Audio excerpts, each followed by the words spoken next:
everyone! Welcome back po sa channel na to. For today's video, i-share ko sa inyo kung paano gumawa ng samgyupsal sa bahay. Ganda rin tong bonding kasama yung family mo or yung friends mo kung magsasamgyupsal kayo. Itong samgyupsal na i-share ko sa inyo is tipid version siya. I-share ko sa inyo yung mga ingredients at yung mga equipments na kailangan nyo kapag magsasamgyupsal kayo sa bahay. So, kung gusto nyo malaman kung ano-ano yung mga kailangan nyo para sa homemade samgyupsal, please keep on watching. So, ito yung mga equipments na kailangan nyo. So, meron ako ditong portable butane gas. Ito siya. Kung wala kayong ganito, pwede kayong gumamit ng induction cooker.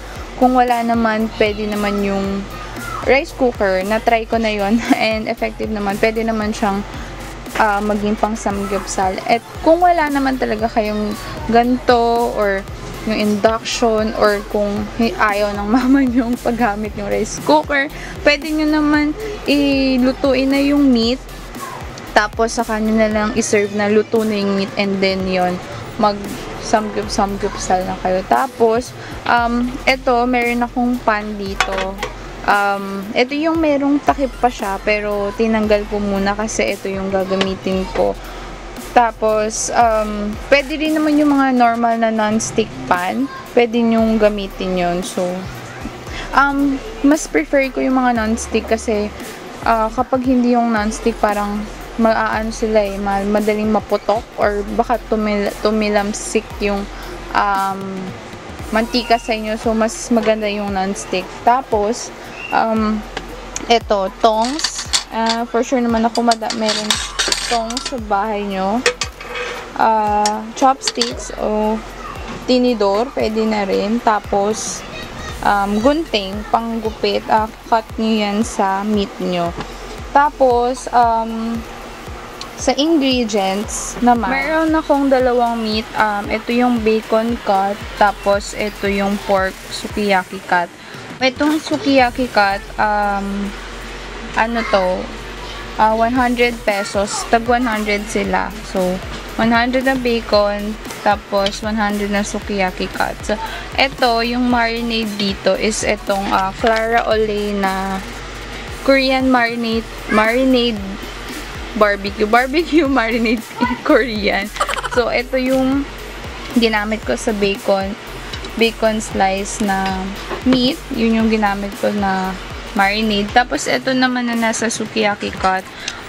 Ginamit ko is yung Mamacita's barbecue marinade. So, yan, may tira pa siya. Ano to? 28 pesos yung Mamacita. Tapos, may tira pa siya. Tapos, etong Clara Olay naman, 38 pesos to. So, ilalagay ko na lang sa baba kung magkano yung nagastos ko. Pero, more or less to, 600 pesos. 500 to 600 pesos. Sobrang makakamura ka na rin talaga. And, meron ako ditong kimchi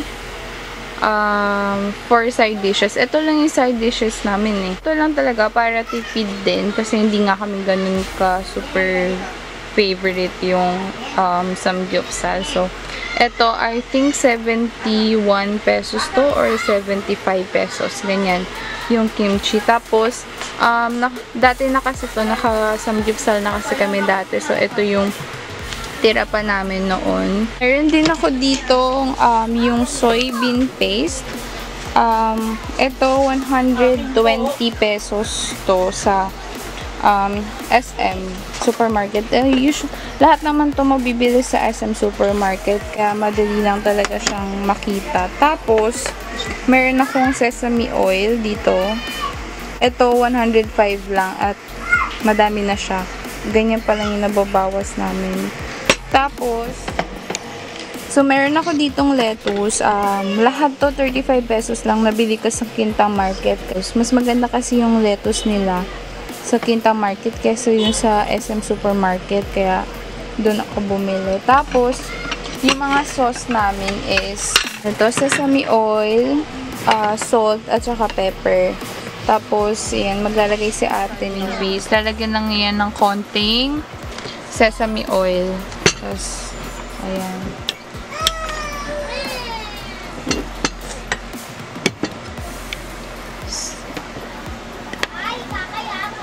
Tapos, imimix lang niya. Tapos, ito meron lang kami. Ito optional lang to. Pero, masarap naman siya ng merong cheese na kasama. So, bumili kami cheese whiz. Tapos, ilalagay lang ni ate yung kimchi sa... Itong cheese whiz lang to 28 pesos na nabili namin. So, ito lang yung mga gagamitin namin chenes sa pag-samgyupsal namin. Tapos ito, yan, 4 lang. Tapos, ayan, pwede na yan pang samgyupsal sa bahay. Tipid version samgyupsal. So, magluluto na kami and yun, start na kami kumain ng samgyupsal. Bili lang ako ng sesame oil dun sa pan.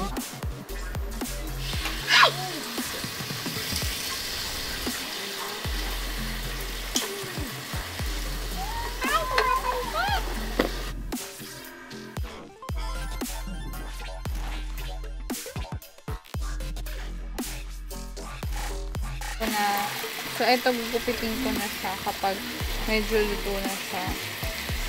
Ito, bahala naman kayo kung anong size, gano'ng kalaki yung gusto nyo dun sa meat nyo. Wow!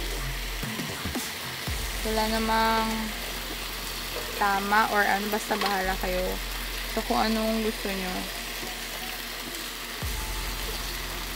Kung gaano kalaki. So, kami gusto namin super laki. Para meron kami makain. Maramdaman namin.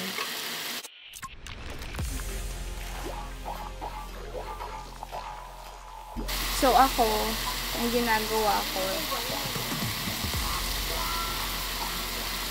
diba, eto, lettuce. Kunti lang. Ayan. Sobrang maliit na lettuce. Tapos, lalagyan ko siya ng pork. Tapos, yung soybean paste, lalagyan ko rin siya. Tapos, papahiran ko. Tapos, kimchi. Ayan. Tapos, yun na lang. Tapos, kakainin ko na siya. I-wrap ko na siyang ganyan. Tapos, kakainin ko na siya. Sarap. Pero bago mo yan ilagay dito, itong pork, isasawsaw mo dito sa soybean paste. Magkaiba kami ng gagawa eh. Ako hindi ko sinasawsaw eh.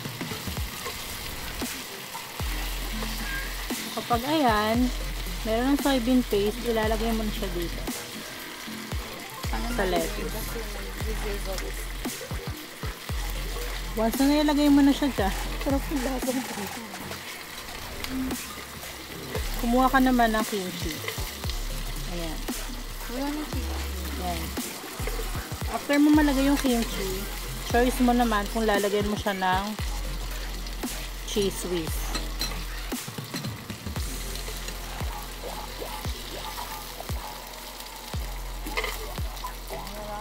So, ito sa akin, lalagyan ko siya ng cheese whiz.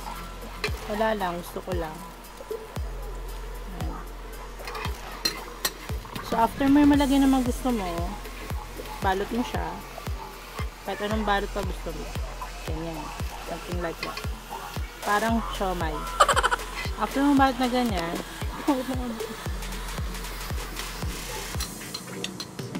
sauce mo siya dito sa sesame oil na may asin at pepper.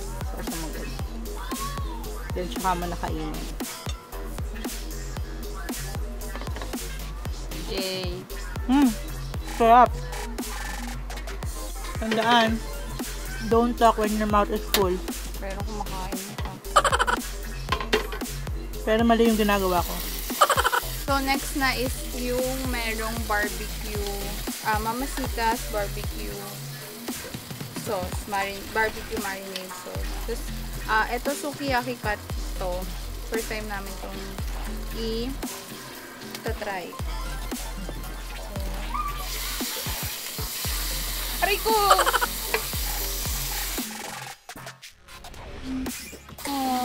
para sa shop. Ubus na po ang kimchi. So, must try po. Bilhin niyo po ito. Sarap. So, ito try ko ulit.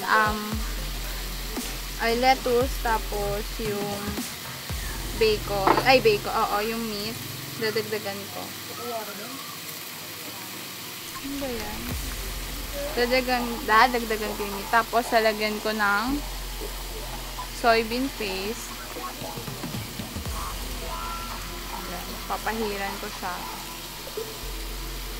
Tapos, ng kimchi. Lagyan ko siya ng kimchi. Yan. Tapos, i-wrap ko na siya. Sana ma-perfect ko ang wrap. Hindi talaga. Tapos, isasawsaw ko siya dun sa may sesame oil. Asin at saka pepper. Tapos, kainin na.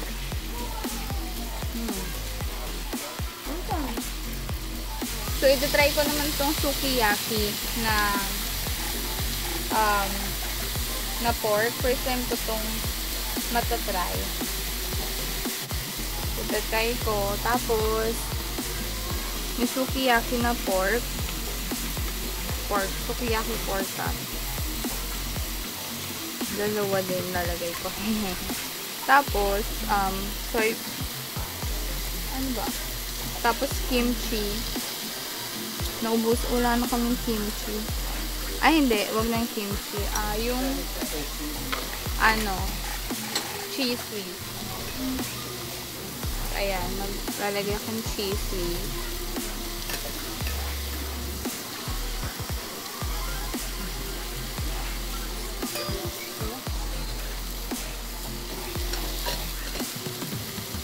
Ayan, tapos kakainin ko lang siya. Ayan. Ito, last na yung namin, pork. Ay, pork. Oo, tama, pork. So, mas gusto ko yung bacon slice kaysa sa pork sukiyaki, yung lasa. Mas gusto ko yun. And, mas malasa kasi yung sa bacon. Kaya, mas betchay ko siya. So, ayun lang guys. I hope matry nyo to sa bahay nyo at gawin yung bonding time with your family, diba? So, inuulit ko lang ito po, isang samgyupsal na tipid version. Ito lang yung gusto namin kainin kapag nagsasamgyupsal kami dito sa bahay. So, sana po nagustuhan nyo. Kung nagustuhan nyo po, please click the thumbs up button. Mag-subscribe na po kayo kung hindi pa kayo nakasubscribe sa channel na to. And comment down below kung na-try nyo na tong ganito sa bahay nyo and ano yung experience nyo sa samgyupsal sa bahay. So, ayun guys, happy eating. Tatapusin na lang namin tong isa. Tapos, yun lang. I-share ko lang. Ang downside lang dito sa samgyupsal sa bahay is maghuhugas kayo ng pinagkainan niya. So, happy washing. Bye guys. Bye.